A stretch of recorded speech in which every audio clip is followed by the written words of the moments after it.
Mayonnaise. You either love it or hate it. Today, I'm gonna show you how to make it.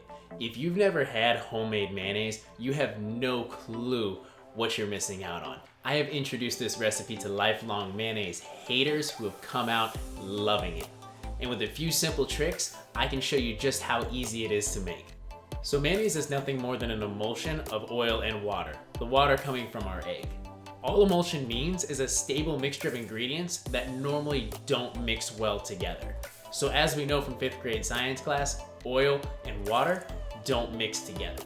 But using a little bit of culinary magic, we can create a stable mixture that tastes great too. Mayonnaise. So to start off our mayonnaise, we're gonna be using our standing mixer with the whisk attachment. And into that bowl, we're gonna add 1 whole egg, some mustard, some white vinegar, and some salt. The vinegar and the mustard being mostly vinegar, are both acids. And because of that science we were talking about, those acids help create a stable mixture. So once this is thoroughly combined, we're gonna begin adding our oil. I'm gonna be using avocado oil, but any neutral oil will do. So now that my mixture is on high, I'm gonna begin by adding only a few drops of oil at a time. It's easy to emulsify a little bit of oil into a lot of water. It is not easy to emulsify a lot of oil into a lot of water.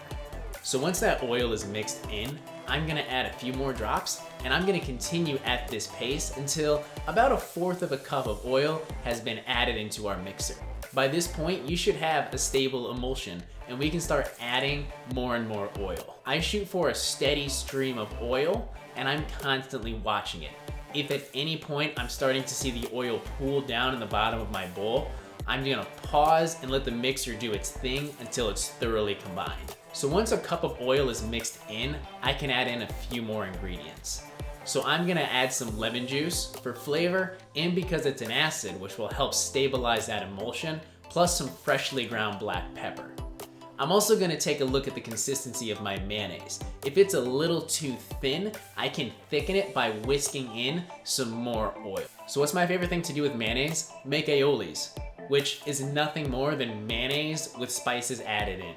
Or my personal favorite, if you take some of that mayonnaise, add a little bit of sour cream, some horseradish root, and some white vinegar, and you can create an amazing horseradish sauce to go on top of steaks. So I hope you guys enjoyed this episode of Coach Sean's Kitchen, and as always guys, enjoy.